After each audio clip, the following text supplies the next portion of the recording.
Olá, boa noite. Hoje é terça-feira, dia 11 de dezembro. O Link Espírito Santo está começando. Veja agora o que vai ser destaque no programa de hoje. Governo do Estado entra com ação civil pública contra processo de concessão do aeroporto de Vitória em blocos. Empresas capixabas são reconhecidas por terem mão de obra de detentos e ganham selo de ressocialização pelo trabalho do Estado. Você consegue poupar? Uma pesquisa mostrou que no ano passado, 37% dos brasileiros não conseguiram fazer economias. E ainda no estúdio, a gente te dá dicas para como aproveitar o 13º e também se planejar financeiramente para 2019. É agora no Link Espírito Santo.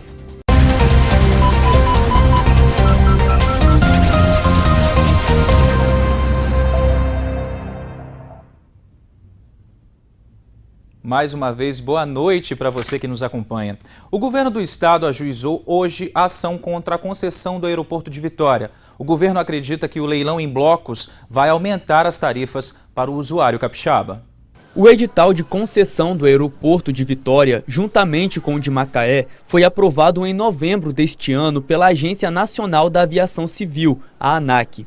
Nesta terça-feira, a Procuradoria-Geral do Estado entrou com uma ação civil pública na Justiça Federal para tentar reverter a decisão. Infelizmente, nós chegamos ao ponto final, né? Tentamos o diálogo, tentamos uma representação no TCU que foi parcialmente procedente e o governo federal decidiu então lançar o edital no dia 30 de novembro, o edital previsto para o final de março do ano que vem. E como o governo federal decidiu prosseguir nessa modelagem, não houve outra saída senão o ajuizamento dessa ação judicial em defesa do patrimônio público. O governo do estado acredita que a concessão do aeroporto de Vitória em bloco vai aumentar as tarifas para o capixaba. Nós não concordamos com a modelagem do governo federal. Até então, todas as licitações de aeroportos eram feitas de forma isolada. O governo federal decidiu fazer a concessão em bloco, juntando um bom aeroporto, que é o caso de Vitória, com um aeroporto muito ruim, que é o caso de Macaé. Então, assim, isso implica no aumento da tarifa para o usuário capixaba. Isso implica que Vitória sozinha iria arrecadar para os cofres públicos federais algo em torno de 1,2 bilhões de reais. E Vitória e Macaé, conjuntamente, vai gerar um valor de 400 milhões de outorga ao longo de 30 anos de concessão. Isso importa em praticamente quase 1 bilhão de perda de recursos públicos. O governo do estado disse que não é contra a concessão do aeroporto de Vitória, mas acredita que o melhor para o Espírito Santo seria a privatização do novo terminal juntamente com outros aeroportos regionais do estado. Se Vitória for licitado isoladamente ou com aeroportos regionais do estado, nós teremos condição de ter tarifas melhores, mais baratas e prestação de serviço de melhor qualidade. Quando junta dois aeroportos com características tão diferentes, um dos riscos é esse, de nós termos perda de qualidade de serviços e pagarmos tarifas mais altas. Além disso, termos o risco também de dificuldade de investimentos, de agilidade de investimentos no futuro, já que o foco será o grande volume de investimento que precisará ser feito em Macaé e não o aeroporto de Vitória. E hoje uma nova etapa da audiência de instrução sobre a morte dos irmãos Cauã e Joaquim foi realizada em Vitória. Quem tem as informações é o repórter Rodrigo Schroeder. Olá, Vitor. Olá para você de casa. 14 testemunhas devem ser ouvidas na 4ª audiência do caso dos irmãos Joaquim e Cauã, mortos no dia 21 de abril em Linhares. Entre as testemunhas estão membros do Corpo de Bombeiros e da Polícia Civil. Também devem acompanhar a audiência o pai e a avó do Cauã, um dos meninos mortos, e também o advogado do casal acusado dos crimes.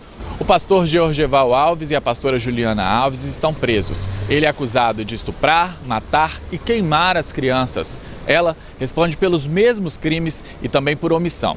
Segundo o Ministério Público, ela sabia dos riscos que as crianças corriam e também dos abusos praticados por Georgeval. A audiência começou na tarde desta terça-feira e vai até amanhã. Vitor, eu volto com você no estúdio.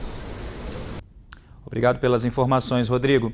E hoje é dia do comentário político de José Roberto Mignoni. Fim de mandato político junto com fim de ano é um perigo para a sociedade. Os deputados em Brasília, por exemplo, votaram a anistia aos militares, mesmo sendo inconstitucional, uma irresponsabilidade. Alguns prefeitos dando o abono sem ter respaldo financeiro e jurídico. E a Câmara aprovando tal desmando. Deputado em manchete policial. Aprovação da lei de responsabilidade fiscal a toque de caixa, outra irresponsabilidade. Câmara em Brasília querendo aprovar pautas bombas, geralmente prejudiciais para os brasileiros. Presidente que sai, pedindo a presidente que entra, a aprovação de reforma que não coaduna com os anseios da boa aposentadoria. Prefeito querendo descredenciar quiosques da cidade em benefício de empresa privada. O pior, que tudo parece normal ao povo brasileiro, que lê, que sabe, mas não toma nenhuma providência cívica a respeito. Aliás, quando eu era pequeno lá em Cachoeiro, já ouvia dizer que o Brasil iria melhorar daqui a 50 anos. Já se passaram 60 e só piorou. Parece que não tem jeito. Um passo importante para mudar a vida de um preso e de um ex-detento é a oportunidade. E aqui no Espírito Santo, cerca de 70 empresas desenvolvem projetos que qualificam essas pessoas para o mercado de trabalho. Essas empresas são reconhecidas pelo governo. De segunda a sexta, o Henrique trabalha nesta empresa de reciclagem de resíduos sólidos na Serra. À noite, ele retorna para o presídio, onde cumpre pena por homicídio. A rotina dele é essa há pelo menos 1 ano e meio. Aqui ele aprendeu de tudo um pouco e hoje opera uma das máquinas. Graças a esse trabalho, ele constrói um novo capítulo na vida dele. Eu aqui, falo a verdade, tem muita coisa aqui que eu nunca nem tinha visto, entendeu? Eu tive a oportunidade de absorver um conhecimento aqui que eu tenho pra mim que eu vou levar o resto da vida, entendeu? É igual a patroa mesmo fala, que né, tem vontade de contratar nós, né? Tem que esperar, não tem jeito.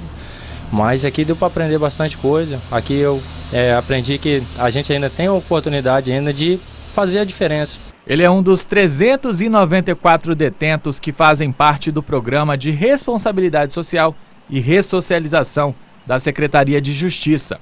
A empresa interessada em obter a mão de obra dos condenados deve nos procurar. Nós temos um setor específico, uma gerência de educação e trabalho, que elaborará um termo de convênio e, através desse convênio, a empresa poderá contar com mão de obra disponibilizada pelo sistema prisional. Essa mão de obra ela já vem capacitada e qualificada para a missão que ela vai desempenhar. Atualmente, 210 empresas têm parceria com a Sejus. Desde 2016, a empresa em que o Henrique trabalha recebe o selo social, um reconhecimento pela ajuda na reinserção de presos do sistema prisional. Aqui nessa empresa trabalham 22 pessoas que já passaram ou que estão no sistema prisional. E elas chegam brutas, mas com o trabalho de reciclagem, de cascalho, elas se tornam matéria-prima e passam a escrever um novo capítulo da própria história. Os meninos eles estão com a gente desde 2016 e assim, já passaram por aqui mais de 100, 150 meninos. E é muito importante assim, ver a marca que eles deixam na nossa vida e a gente na deles, né? Eu acredito que muito além de somente profissional, cada pessoa que passa por nós acrescenta algo na nossa vida. E eu vou vendo que a cada história, a cada desenvolver, sabe? O quanto nós também somos ajudados, somos favorecidos com eles. O Kleber também já passou pelo sistema prisional e pelo programa de ressocialização. E hoje, em liberdade, tem a carteira assinada e fala da importância do programa no recomeço da vida.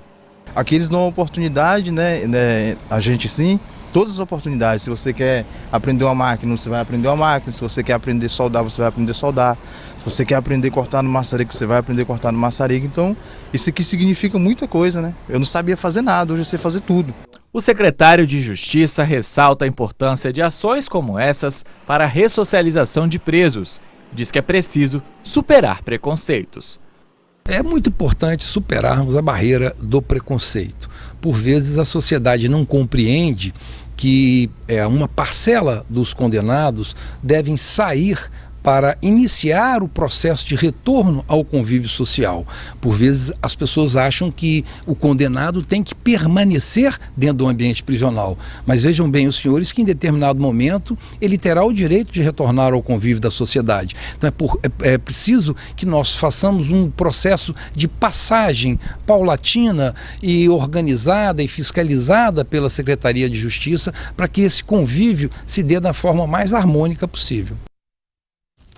O link agora vai para um rápido intervalo e no próximo bloco nós vamos te mostrar que cerca de 32% dos brasileiros não pouparam no último ano. E aqui no estúdio a gente aproveita para te dar dicas de como usar o seu 13º e também planejar as suas finanças para 2019. Agora são 6h12, temos agora imagens ao vivo do trânsito na Grande Vitória. Começamos mostrando o viaduto da rodoviária na descida da segunda ponte, trânsito tranquilo. Você confere agora o trânsito na Avenida do Aeroporto, intenso dos dois lados. E o nosso giro continua agora, temos imagens da Avenida Américo Buarque em frente ao Shopping Vitória, bem engarrafado. E para fechar, imagens do trânsito em frente ao Palácio Anchieta. Link Espírito Santo, sempre ligado em você.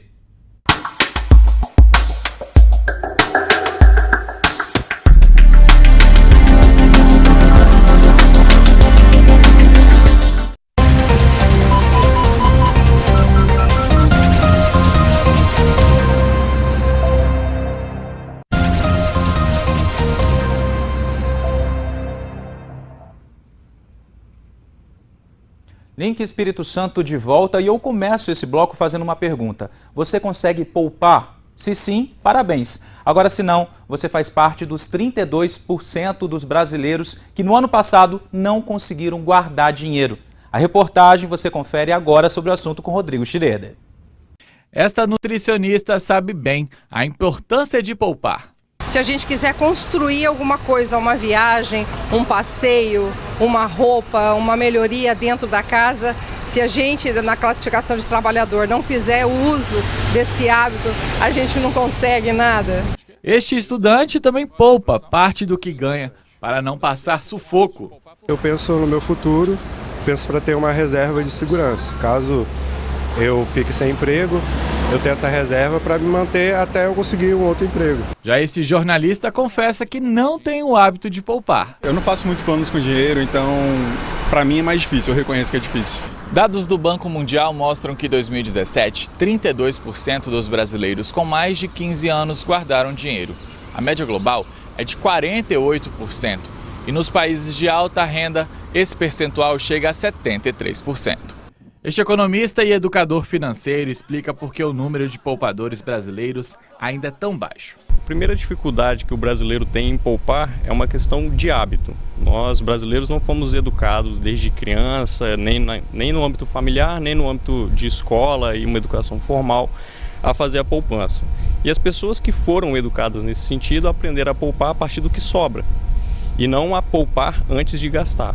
Então a pessoa espera um mês, espera pagar todas as contas para, enfim, do que sobrar conseguir poupar alguma coisa, o que é uma irrealidade para a maioria das pessoas. E para começar a poupar, é preciso saber o quanto se gasta. Boa parte das pessoas não faz um orçamento doméstico para saber se de fato vai sobrar dinheiro, aonde está sendo gasto, aonde está sendo recebido o dinheiro, e aí poder fazer o seu manejo de poupança, de investimento.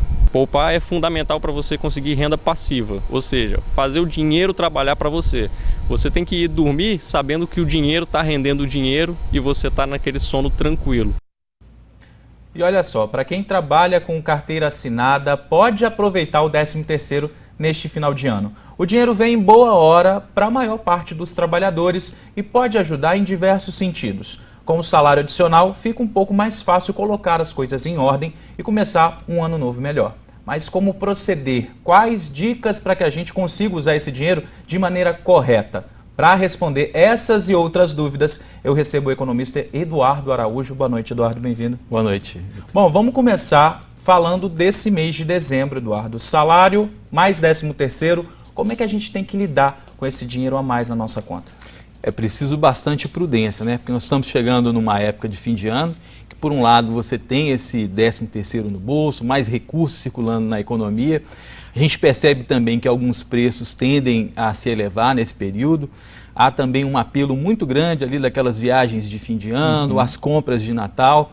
Mas a gente tem uma estatística de que muitos brasileiros estão endividados e, apesar dessa melhora que a economia vem apresentando nos últimos meses, ainda muitas pessoas desempregadas. Então, eu diria que a palavra-chave para esse momento é ainda um momento de prudência. Prudência, a cautela, né? A cautela é sempre importante. E considerando que a gente está também nesse período de fim de ano, acho que é também um momento adequado para se fazer e se pensar num planejamento para o ano de 2019. Pois é, antes da gente falar desse planejamento de 2019, na reportagem anterior nós vimos que o brasileiro tem o hábito de poupar, né? Não tem na realidade o hábito de poupar. Economistas indicam aí a criação de um fundo de emergência. Muitos falam em até 15% do que a gente ganha. Qual seria o ideal, esse valor mesmo, da gente fazer esse fundo para tentar poupar? Eu diria que esse é um percentual mínimo, né? Tem pessoas que se esforçam até 30%, né? Isso varia muito dos projetos que a pessoa tem, da idade também. Eu diria que quanto mais jovem, né, a pessoa é, ela tem uma margem aí de começar poupando um pouco menos.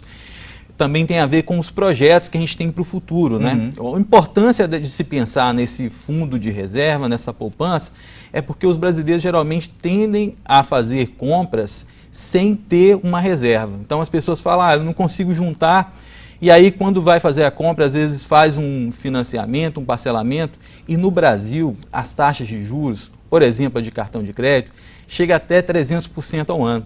Então as pessoas pagam um custo muito elevado por conta dessas decisões. Então é preciso realmente, primeiro, acumular o dinheiro para depois pensar em adquirir. Pois é, você falou dessa questão de acumular. Para a gente conseguir poupar também esse dinheiro, a gente faz o quê? Tem que focar primeiro nas prioridades? Como é que faz? A definição de prioridades é um item extremamente necessário, né? Quando a gente pensa em planejamento financeiro, a primeira coisa que a gente tem que fazer é pensar nos sonhos, nos projetos que a gente tem para o próximo ano. Eu diria que você começa por aí, porque daí você consegue... Tem uma pessoa que vai querer, por exemplo, fazer uma reforma da casa no ano que vem. Vai ter outra pessoa que quer trocar o carro. Então, para cada caso, você tem primeiro esse sonho. Vamos considerar uma pessoa, por exemplo, que queira fazer uma reforma que vai custar, sei lá, R$5.000 no próximo ano. Ou então vai precisar desse dinheiro para pagar contas no passado. Então, se ela pensa em fazer isso em novembro do ano que vem, ela vai precisar juntar pelo menos R$500 por mês. Então, o planejamento ele começa aí. Na hora que você coloca num papel as suas receitas, suas despesas e tenta fazer escolhas, né? Definir prioridades para poder chegar a essa poupança, então é nesse momento que você coloca esses objetivos para o próximo ano, e aí no ano seguinte é basicamente um caso de você estipular uma data do mês para acompanhar se você está alcançando ou não esses objetivos. Pois é, você falou desse ano, né, de 2019, eu queria saber de você, é um ano novo, mas também as contas novas também. A gente tem aí o IPVA, o IPTU chegando, tem que tomar um cuidado, né? Essa época do fim de ano, né, passa esse período de férias, já começam a aparecer alguns tributos, né, estaduais, municipal, e também às vezes federal, por conta do recolhimento do imposto de renda, além do compromisso também com despesa com material escolar, né, para as pessoas que têm filhos. Então, assim, é importante considerar isso dentro da programação do próximo ano. Pois é, o 13º também, quando a gente fala, tem que ficar de olho também nessa questão quem tem filhos sabe como é oneroso o início do ano, material escolar, matrícula, né? Tem que saber lidar, né? Exatamente. O difícil é que existe uma coisa psicológica, né? A gente pensa que está começando um ano, há naturalmente uma ansiedade, que circula entre as pessoas. Então, acho que é o momento de tentar parar um pouco para respirar, né? E também, às vezes, pensar assim, em prioridades, porque dá para fazer tudo com dinheiro, né? Depende da forma como você aloca. E às vezes você pode fazer escolhas de presentes, de algumas que às vezes vai com um valor emocional tão maior do que o próprio valor financeiro. Então, assim, sabendo fazer as escolhas, eu acho que você consegue utilizar esse momento de fim de ano para cumprir os seus projetos e ao mesmo tempo garantir o seu equilíbrio financeiro. Pois é, a gente falou voltou para o final do ano, o comércio tem uma projeção de aumento no faturamento de R$35 milhões. Esse otimismo se deve a quê? O que você observa? O setor comercial ele tem realmente puxado o desempenho da economia capixaba, né? Esse ano a indústria, os serviços praticamente ficaram no 0 a 0 e a atividade comercial tem realmente apresentado uma melhora que é fruto de uma melhoria da economia do país. A taxa de desemprego também aqui no Espírito Santo ela vem caindo um pouco, então isso significa que as pessoas aos poucos estão conseguindo conseguir trabalho e com isso, naturalmente, aquelas compras que às vezes ficaram durante esse período todo de crise, que as pessoas adiaram, elas começam a voltar agora para o mercado para poder fazer as suas compras em razão dessa melhoria das condições econômicas. A questão, então, do desemprego diminuindo aqui no Estado está ajudando, né? Exatamente. É uma perspectiva, né, também que a economia do Estado encerra esse ano com um crescimento do PIB em torno de 2%. Então, tudo isso tem representado uma quantidade maior de dinheiro em circulação e a gente espera, né, que para o ano de 2019 que essa tendência se permaneça, que a taxa de desemprego caia um pouco mais, né, e que as pessoas consigam, de fato, concretizar os seus projetos, os seus sonhos. Pois é, a gente falou aí de como poupar, das prioridades. Eu queria saber de você, qual é o momento de falar, agora eu vou me presentear, ou então eu vou dar um presente bom para alguém que eu gosto? Em que momento a gente consegue falar isso? Acho que é muito bom quando você consegue, por exemplo, estipulando as suas metas de poupança para o ano de 2019, ou que seja por mês, eu acho que você pode tirar um momento ali durante esse seu planejamento, sei lá, na metade do caminho, né, eu conseguir cumprir esse objetivo. Eu acho que nada melhor de você estipular ali um prêmio, né, um presente, né, que seja, sei lá, às vezes o casal está ali se empenhando para fazer uma economia e aí percebeu no meio do caminho que conseguiu cumprir os objetivos.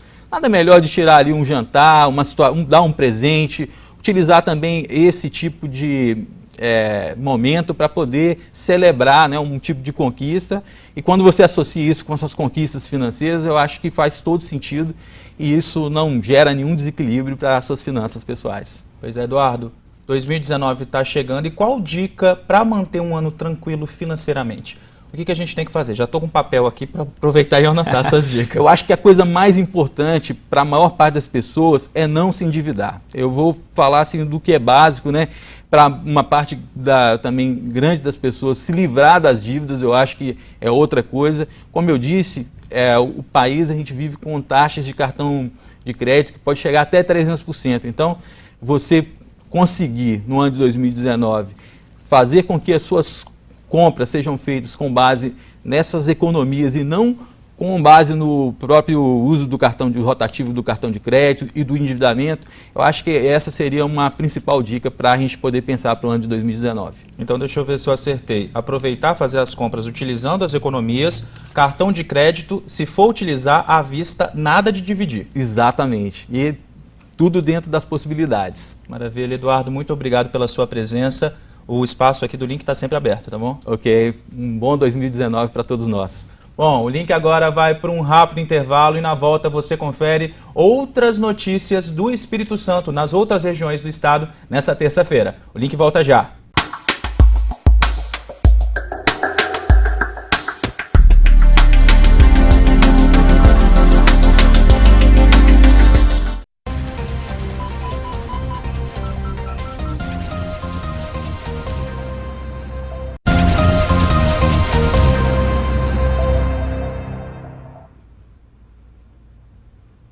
Link Espírito Santo de volta, agora você confere as notícias da região norte do estado nesta terça-feira.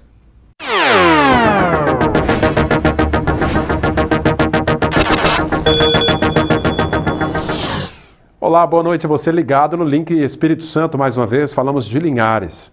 A polícia está tomando depoimentos para concluir o inquérito sobre a morte de um homem morto a facadas pela ex-cunhada no portão de casa na tarde desta segunda-feira. O crime aconteceu no centro da cidade. Delenilza Neves, 35 anos, é ex-cunhada de Leandro Azevedo de Souza. Segundo a polícia, ele teria ido à casa dela e após uma discussão tentou matá-la com 3 golpes de faca. Mesmo ferida, a mulher conseguiu usar a faca da qual foi agredida e esfaqueou o ex-cunhado no portão da residência. O crime aconteceu na rua Professor Pio, no centro de Linhares. A mulher foi socorrida por vizinhos e levada para o hospital. O ex-cunhado, no entanto, morreu no local. Delenilza permanece internado no Hospital Rio Doce. O corpo de Leandro passou pelo Serviço Médico Legal de Linhares e foi liberado para sepultamento. Há relatos de que Leandro havia sido acolhido há alguns dias na casa da ex-cunhada, mas tentou manter com ela um caso amoroso. Como ela não cedeu às investidas dele, o homem começou a ameaçá-la de morte. Delenilza então procurou a justiça e conseguiu uma medida protetiva. Nesta semana, no entanto, o ex-cunhado voltou a procurá-la, mas muito agressivo a esfaqueou 3 vezes. Ao tentar fugir, ele acabou morto pela mulher. A polícia agora está tomando depoimentos e deve concluir o inquérito nos próximos dias. Complicado, né? Nos últimos meses, a polícia tem intensificado as ações de combate ao crime em Linhares, Soretama e Rio Bananal. Os resultados, segundo a Polícia Civil, são bem positivos. A Polícia Civil de Rio Bananal, em parceria com a Polícia Militar, fez um trabalho duro no combate aos crimes ocorridos no município, especialmente os crimes de roubo, tráfico de drogas e homicídio. Felizmente, conseguimos dar boas respostas à comunidade, solucionamos vários crimes de roubo com a prisão dos autores, quase todos os homicídios foram solucionados e tiramos das ruas vários indivíduos envolvidos com tráfico de drogas. Alguns estão ainda pendentes de cumprimento, que nós vamos buscar dar agilidade para colocar esses indivíduos atrás das grades ainda este ano. Então essa parceria entre a Polícia Civil e a Polícia Militar junto à comunidade serviu para reduzir os índices de violência na localidade. Nós vivemos em momentos difíceis na segurança pública, né? Isso é uma realidade notória, mas posso dizer com convicção que no município de Rio Bananal avançamos e espero que possamos dar continuidade a esse trabalho. E a polícia conseguiu deter uma quadrilha de 6 pessoas acusadas de tráfico de drogas, homicídios e roubos em Soretama. Dessas 6 pessoas, 2 são menores de idade que haviam acabado de deixar o IASES e já estavam sendo procurados por homicídio aqui na nossa região. Eu conversei com a Tenente Jéssica, comandante da 3ª Companhia da Polícia Militar aqui de Linhares, e ela explicou como foi essa ação. Polícia Militar, em parceria com a população, nós estamos trabalhando em conjunto para dar uma resposta à altura à comunidade. Inclusive, todos esses infratores detidos estão envolvidos nos homicídios. Aqui, como vocês podem ver, essa quantidade de drogas foram apreendidas com eles, maconha, crack, cocaína, e todos eles estão ligados aos homicídios que ocorreram recentemente. Toda a informação, tudo começou com a informação de que um Honda Civic estaria transportando drogas de Linhares a Soretama. Na posse dessas informações, esse grupo de abordagem, ele foi até Soretama, realizou as diligências, encontrou esse veículo, abordou dentro do veículo e dentro dos ocupantes do veículo foi encontrado drogas e dinheiro, e a partir daí foi realizar todas as diligências que culminou nessa grande apreensão. Pois é, a comunidade, inclusive, ajudou muito nessas denúncias, né? Sem dúvida, a comunidade é fundamental, como a gente sempre fala, a informação, Polícia Militar e comunidade é sucesso certo. Tudo isso foi possível graças ao levantamento de informações, as informações repassadas pela comunidade, inclusive a respeito do Honda Civic. Gostaria de citar também, Cláudio, que 2 desses indivíduos haviam sido liberados do IAS e eles estavam com mandado de prisão por infração análoga ao homicídio, tendo em vista que são menores de idade.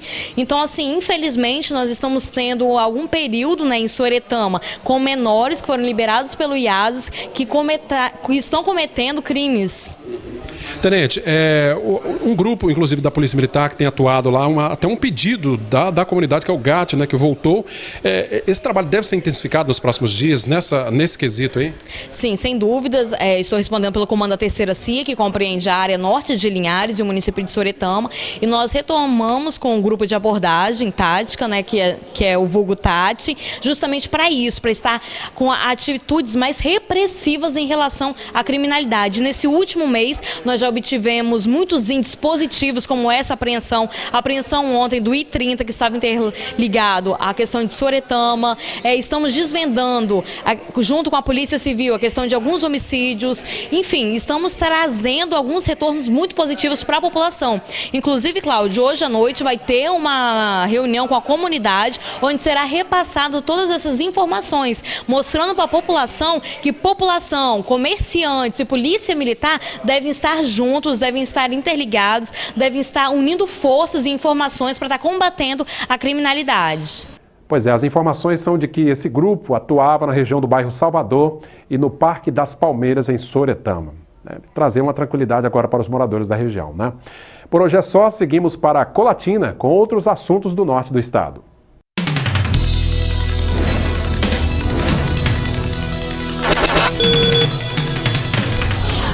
Olá, boa noite para você que nos acompanha aqui no Link Espírito Santo. Lançado na manhã desta terça-feira na Câmara Municipal de Colatina, o projeto Homem que é Homem, uma parceria da Polícia Civil do Estado do Espírito Santo com a Secretaria Municipal de Assistência Social. A iniciativa quer combater a violência contra a mulher, fazendo parte de uma grande ação que já acontece em outros municípios capixabas. O projeto busca promover a reflexão de homens autores de violência doméstica. No município, será colocado em prática por meio de uma parceria entre a Polícia Civil e a Prefeitura de Colatina. Esse projeto ele é composto por uma equipe técnica, um assistente social e um psicólogo, né? E um diferencial do município que nós temos um profissional da saúde e um profissional da assistência, que é importante de trabalhar a intencionalidade das políticas públicas. E esse projeto ele vem para trabalhar com o homem agressor, né? Para conscientizar e para a gente minimizar esses dados de violência doméstica no município. Lançado em 2015, o projeto Homem que é Homem já acontece em outros municípios do estado. Foi idealizado por psicólogas e assistentes sociais da Polícia Civil para contribuir com a redução do índice de reincidência de violência contra a mulher. O projeto ele é desenvolvido em 4 encontros, nos quais os homens terão ciência do que é a violência, os aspectos jurídicos, né, quais as consequências de ser um agressor de uma mulher, e também trabalhar a questão da relação de gênero. Qual é a figura dele enquanto homem numa relação, o que é violência, ele conseguir entender essas diferenças de gênero e conseguir, assim, evitar que ele volte a agredir a companheira ou, de repente, num outro relacionamento, que ele também não agrida a próxima companheira. Os agressores poderão aderir ao projeto de forma voluntária. Aqui em Colatina, de acordo com a delegada, mais casos de agressões vêm sendo registrados, mas isso se deve ao fato de uma maior conscientização das mulheres agredidas, que estão denunciando mais. Essa demanda, ela vem aumentando exatamente por causa da conscientização, né? A Polícia Civil cada vez mais, ela vem atuando no sentido de orientar as mulheres a fazerem as ocorrências, orientando o que é violência, com seminários, com palestras educativas. Então, cada vez mais, quando a mulher acaba se empoderando, ela procura o setor, né, o serviço da polícia e, consequentemente, as ocorrências acabam aumentando também. Não que aumentou a violência, mas aumentou a notificação das violências. A delegada explica ainda que no primeiro encontro os agressores serão convocados por meio de intimação judicial, mas a frequência nos encontros seguintes será voluntária. Onde o projeto já é implantado, os resultados têm sido positivos e houve diminuição da reincidência de casos de violência doméstica. Agora, o objetivo é trazer esses resultados também para Colatina. A gente tem feito com que as mulheres cheguem, né, a denunciar, a falar, que é importante a gente reduzir vítimas, né, porque a gente está falando de vida, né, e quando a gente reduz isso, a gente evita, né, o feminicídio em si. Existem várias formas, né, geralmente a pessoa ou liga para o 190 ou no Disque 100 também, você pode fazer a denúncia, mas o primeiro momento é sempre a polícia militar. Então, aconteceu, pode ligar no 190, a polícia vai fazer e vai averiguar os fatos. Lembrando que hoje foi apenas o lançamento desse projeto aqui no município colatinense. Outras ações já estão programadas e vão acontecer no decorrer dos próximos meses. Essas são as informações hoje aqui de Colatina. Voltamos agora à Vitória.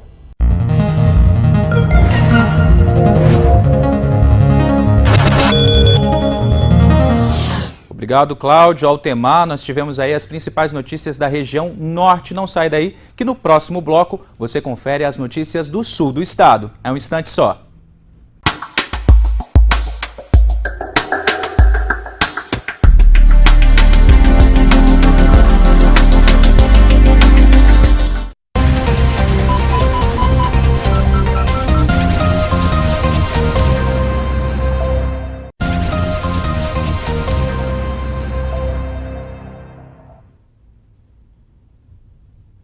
Link de volta e agora você confere mais notícias das outras regiões do estado nesta terça-feira.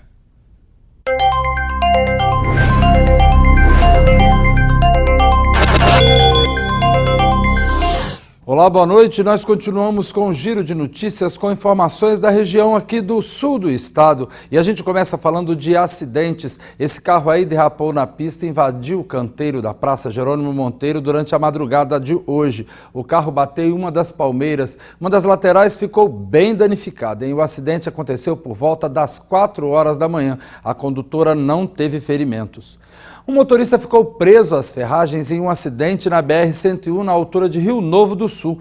O acidente aconteceu por volta das 8h30 da manhã no quilômetro 386, na altura da localidade de Capim-Angola. A carreta, carregada com bloco de granito, tombou em uma curva e ficou com as rodas para cima. O motorista ficou preso às ferragens e foi socorrido para um hospital da região. Bem, após polêmicas e manifestações, o prefeito Vitor Coelho, aqui de Cachoeiro de Itapemirim, sancionou a lei que autoriza o município a subsidiar a tarifa urbana de transporte coletivo municipal em 15 centavos, retroativos a janeiro. A publicação saiu no Diário Oficial desta segunda-feira. A lei aprovada pela Câmara Municipal determina que o valor pago será de acordo com o número de passageiros pagantes, retroativo a janeiro desse ano. Com isso, a Agência de Serviços Urbanos de Cachoeiro, a AGERSA, deve repassar mais de R$800 mil por ano ao consórcio Novo Trans, medida até 2021. O valor total do repasse pode passar de R$3 milhões. O projeto é do município. A explicação é a correção de um erro do início do ano, quando houve um reajuste da passagem de ônibus de R$3 para R$ 3,20. Só que a AGERSA, a Agência Reguladora de Serviços Urbanos de Cachoeiro, fez um estudo e apontou que o valor correto deveria ser de R$ 3,75. E o subsídio é justamente para arcar com essa diferença de 15 centavos por cada passageiro. A justificativa para o subsídio é a manutenção do equilíbrio econômico-financeiro da concessão do serviço de transporte. A alegação da concessionária é a quebra de 30% na quantidade de passageiros pagantes, enquanto houve um aumento nas despesas com insumos. A decisão não agradou a população. O transporte do município tem que melhorar e muito, porque eu vejo esses atrasos nos horários. Principalmente, porque quando tiraram os cobradores dos ônibus, botar o motorista para cobrar a passagem ao mesmo tempo, está atrasando muitas as viagens. Acho que tem que reaver isso aí. Você fica até hora, quantas vezes que eu fiquei aqui, até hora esperando um ônibus para casa. Não é fácil não, muito difícil. Tá muito ruim, muito péssimo. Aí tem que melhorar mais um pouco, né, porque o povo tá precisando. O consórcio Novo Trans alega que vem trabalhando com o valor defasado das passagens. Isso vem comprometendo a qualidade e a continuidade do serviço. A aprovação do subsídio impede o aumento imediato da passagem, mas em janeiro de 2019 o valor da tarifa poderá ser ajustado novamente de acordo com o contrato. Creio que falta um pouquinho mais, né, de infraestrutura nos ônibus, porque está precisando muito, né, da reforma deles aqui. E o horário também está muito difícil também, que muitos bairros estão precisando, que não tem condição, né? Que não passa e tem pessoas que estão aqui, já tem meia hora que estão esperando o Alto Curamara e não passa. A estrutura dos ônibus, para o valor que está, não dá. É totalmente inviável. A gente vê outras cidades maiores que você paga um valor até um pouco acima do que a gente paga, mas a gente tem uma estrutura de ônibus muito melhor. Eu acho que esse subsídio que saiu vai ferir a população de algum jeito. Então, assim, eles precisam melhorar. Se eles querem ter algum tipo de benefício, a população também tem que ser beneficiada com isso, não só eles. E a gente já falou aqui no Link Espírito Santo sobre dicas de segurança para a hora das compras de fim de ano. E dando continuidade à Operação Natal, a Guarda Civil Municipal realizou uma ação pelas ruas de Cachoeiro.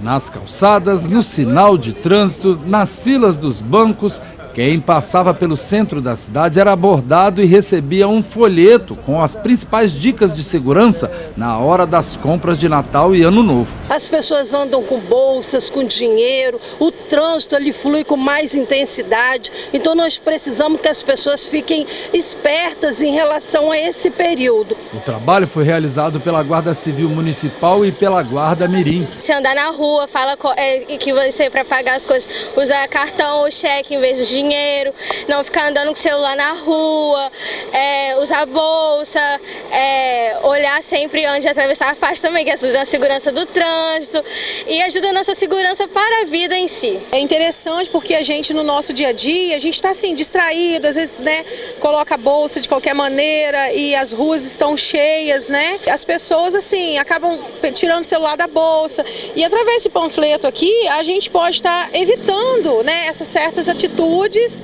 que às vezes levam a pessoa até levar da gente sem a gente prestar atenção. O Natal transforma o dia a dia de todos numa grande correria com a tradição da troca de presentes e com as vitrines coloridas e produtos em ofertas, as pessoas ficam menos atentas, tanto no trânsito quanto nas calçadas. Foi feita uma pesquisa através de uma comissão na Guarda Municipal, se juntou alguns guardas e viram assim as coisas que mais aconteciam na rua nesse período. E aí foi feito esse panfleto e é esse panfleto que nós estamos distribuindo. E é importante a gente estar blindado, né, hoje em dia, com tanto perigo nessas ruas hoje que nos cercam. Ajuda a gente a orientar nossos pais também, porque como todo ser humano eles erram também. Ajuda a gente também para a gente se tornar uma pessoa melhor, um adolescente melhor e um adulto melhor. Bem, esses foram os principais destaques aqui da região sul do estado.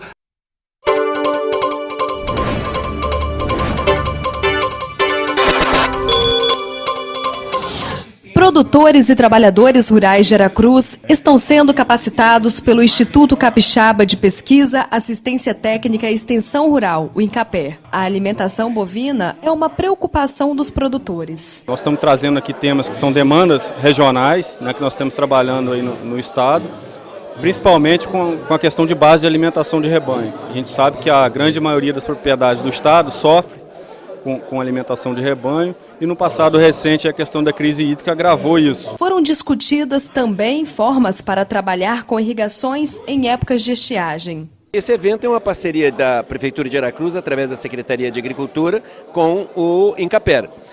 O objetivo é conscientizar e informar aos produtores a forma deles se preparar para uma época de uma estiagem com relação à alimentação dos animais. Felipe Lopes, um dos palestrantes do INCAPER, frisou a importância do planejamento estratégico. A ideia desse evento aqui hoje, para passar para os pecuaristas, é que eles planejem melhor as suas propriedades, certo?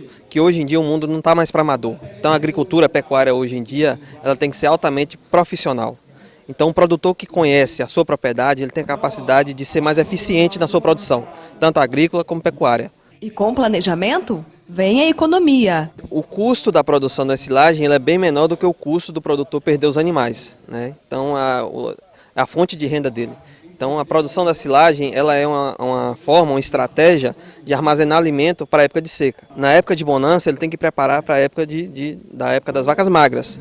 Então é dessa forma que a gente procura fazer com que ele entenda a importância de se fazer a silagem, que o custo dela nem se compara ao custo da perda da produção. O evento aconteceu na sede da Secretaria de Agricultura de Aracruz e contou com a participação de pecuaristas, professores e estudantes de medicina veterinária. A gente está sempre procurando se reciclar, se aprimorar quanto a nível de conhecimento científico. E o outro fundamento, eu acho que na verdade é o principal, seria o acompanhamento dos alunos que estão nesse processo de desenvolvimento, né, da teoria, e para que eles possam ter conhecimento e contato com os produtores, para passar esses conhecimentos adquiridos na faculdade, na extensão com os produtores rurais. É de extrema importância a gente, eu como estudante de medicina veterinária, estar presente aqui hoje, que a gente pode ter um contato maior com o produtor rural no seu dia a dia e essa parceria com a pecuária que se encontra aqui em Aracruz, a gente vê novos conhecimentos, na verdade, para a gente passar para novos amigos e para a gente mesmo levar para nós, né? A dona Tereza Pimentel lembra das perdas que teve em sua propriedade na estiagem e já está utilizando as técnicas que aprendeu para garantir a alimentação do seu rebanho em caso de seca. A gente passou por uma grande experiência aqui em 2015, 2016, uma seca que ninguém tinha reserva alimentar. Eu mesma passei por um período muito duro, perdi vários animais. Mas agora, graças a Deus, né, com esse tempo bom, a gente está recuperando. E com esse planejamento, com esses cursos, melhora muito mais. Um evento desse é muito importante para a gente poder aprender, né? Aprendizado nunca é demais, aprender como tratar um animal na seca, e assim, de forma de custo bem reduzido, né? Para todos é um encontro que vai trazer alguns benefícios para nós, né? Que nós estamos sempre aprendendo, nunca a gente sabe de tudo. Então, eu creio que todo mundo vai ficar satisfeito, porque deveriam fazer mais encontros como esse, né?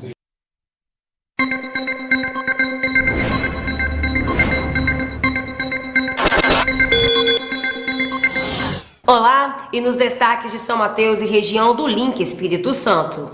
A Associação de Pescadores de São Mateus inaugurou nesta terça-feira a nova sede que deve melhorar o trabalho da instituição.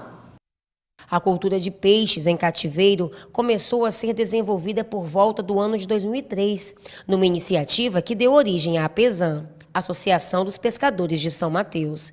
Diante das necessidades que os pescadores vinham enfrentando, um grupo foi formado com vários integrantes das comunidades local.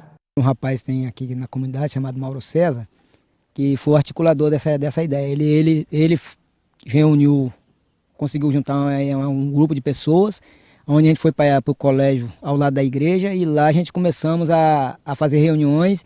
E aí dali a gente surgiu a ideia de convidar outras comunidades, a gente começamos a convidar outras comunidades, como Laje, Mariricum, tem gente que tinha como foi comunidade Rio Preto, Cricaré, pessoal da comunidade Cricaré, aqui Pedra d'Água. Então a gente formou um grupo de pessoas e levantamos essa ideia de fazer para poder que tivesse trazer mais um conforto e mais uma estabilidade para os pescadores. Se estamos juntos, somos mais fortes, afirma o pescador.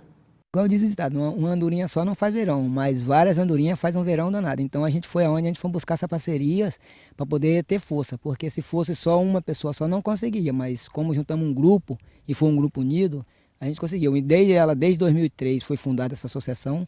Essa associação ela passou por altos e baixos, mas hoje nós começamos com várias famílias, depois foi reduzido, e aí hoje nós estamos com 16 famílias envolvidas no projeto, e o projeto agora tem daqui para frente tudo a crescer, então a gente está nessa expectativa aí de ver o projeto crescer.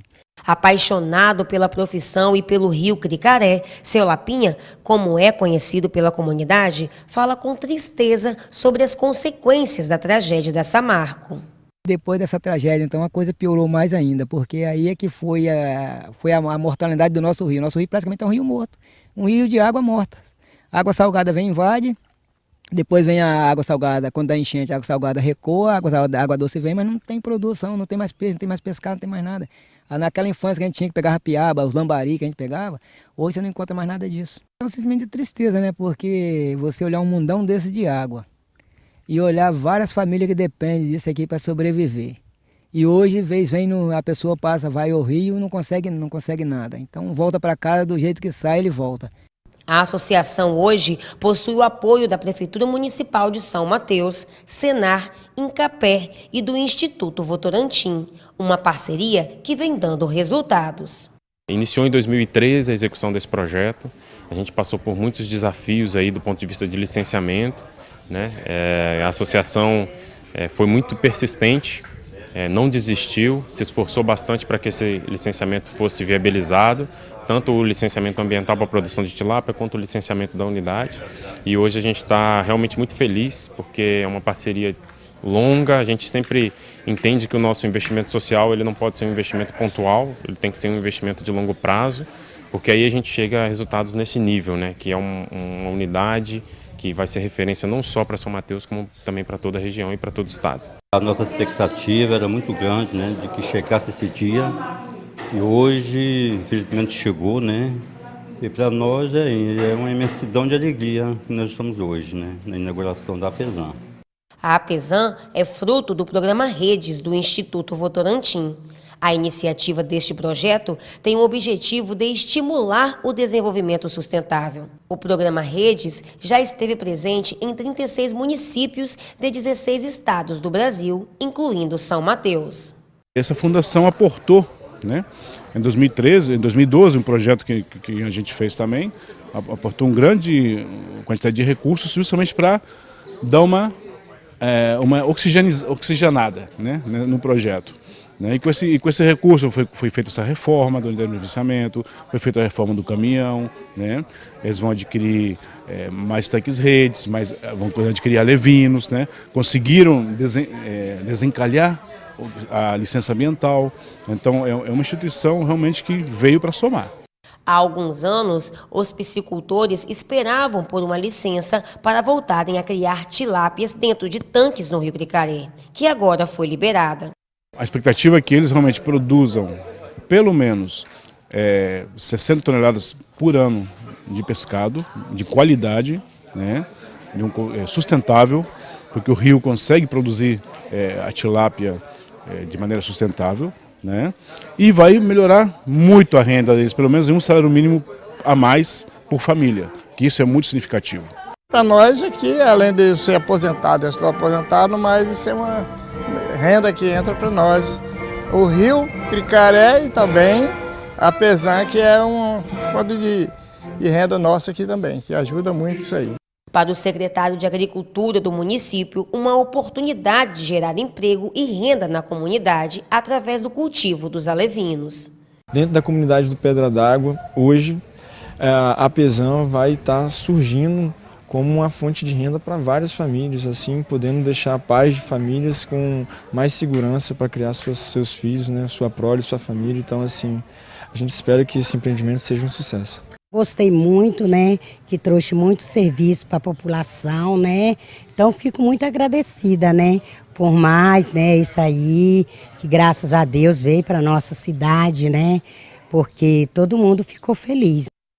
E a intenção da Pesan é aumentar ainda mais a criação. Esses foram os destaques de São Mateus e região. Voltamos à Vitória.